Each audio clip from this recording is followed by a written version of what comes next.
Imagine how painful this must have been for both families tonight. Inside these doors, they had to sit together in a small cement room, sitting really just about a foot away as Darren Eskew saw a judge for the first time. A lot of them are very scared tonight, and the police say this was a brutal crime. The student was found on the sidewalk, unconscious. It is very wet. You're looking at about 2 to 3 inches of rainwater. It's not a pond. It is not a lake. It's actually a resident's front lawn here in Fountain Inn. And they are not alone tonight. A lot of tears tonight, but they are staying strong. They believe she can still come home safe. And there was also a lot of panic in this parking lot as people tried to pack their stuff and get their lives together. Some say the features of an iPhone are completely underused for self-defense, like the camera that can be used to record the face of your attacker. You do have to stay inside your vehicle. You're going to need a couple things to stay safe, so I kind of set up an easy little set here of things that you could find. Synthetic marijuana, they were found earlier last month by the police department. And also take a look at the outside of this building. It just comes up to my knees,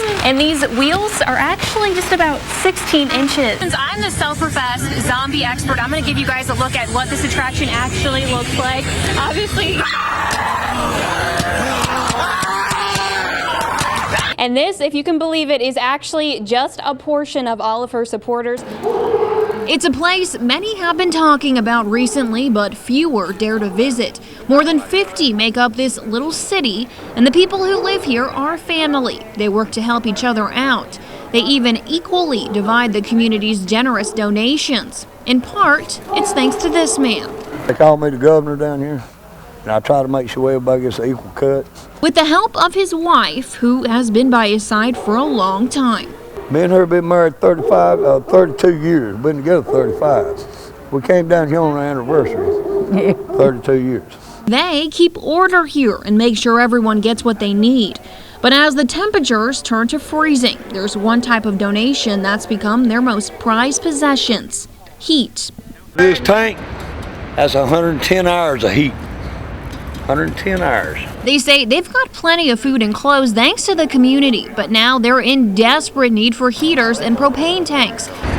They're so important, in fact, when they're delivered by Good Samaritans like this pair today. Y'all, 2 names. They're raffled off. And Brandy! For now, it's like hitting the jackpot. I'll let you go. Thanks, Steve. But when the temperatures fall to single digits this week, it'll be a necessity. We need heat, but need it bad. There's 5 or 6 of us got heat down here. There's 50 of us that don't. This little city says they're just doing their best to spread the wealth they have and survive the cold. Weighing in at 21 pounds, flashing a dangerous smile, and a mighty tug. During arts and crafts, recess, and snack time, 1-year-old Wyatt is fighting against an invisible enemy, a disorder that's called transverse myelitis. It left him paralyzed earlier this year. Put it in. But as you can see, it hasn't stopped him. He's already won back the use of his upper body. He's progressing great. He's only been here a couple of months, and we've seen huge gains. And the arms that first pumped these wheels are keeping him moving. His arms are a lot stronger. He's able to do a commando crawl. He drags his body across the ground. His therapists say reaching, standing, pulling for him is hard work, but you wouldn't be able to tell it just by looking at his face. Quack, quack, quack. He's always smiling, and he's very motivated to work hard. But there's still one fight Wyatt hasn't won yet. Initially, the thought of him having to be in a wheelchair was devastating. Now it's just a part of who he is. We're okay with that. A neuromuscular electrical stimulator device helps contract and strengthen his leg muscles in therapy. But he still has no feeling in them. They're hoping one day Wyatt will walk on his own. But no matter what, his family says he's already won the biggest fight by inspiring others with a huge grin and a big fight from a little body. You never want your child to be a poster child for an illness. But it brings me comfort to know that there's a reason that Wyatt got sick, that something good's going to come out of this, that it's not going to be a disease that people don't know about. Golden S rescue owner and now the suspect in an animal abuse investigation. Deborah Sheridan says tonight a big part of her is missing. They should have never been taken to start with, and I'm working right now to get them back. Animal control tells us they left Sheridan's personal pets here. But over 100 of the dogs and cats that lived in the rescue are gone. Taken off the property last week. They're now in limbo, waiting here at the Anderson County Pause for their future.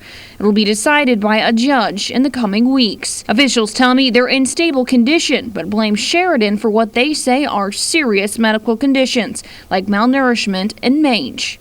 Yeah, Peter. But tonight, Sheridan says those animals were sick long before she rescued them, and says she adopted them to save them from being put down. And some had arrived just days before they got seized. I don't go in looking for just the pretty dogs. As long as they're not suffering, I think they should be able to live their natural life. We don't put down our parents, our grandparents. Sheridan claims she's been caring for the animals as if they were her own children, and showed us a few medical records dated less than a month ago.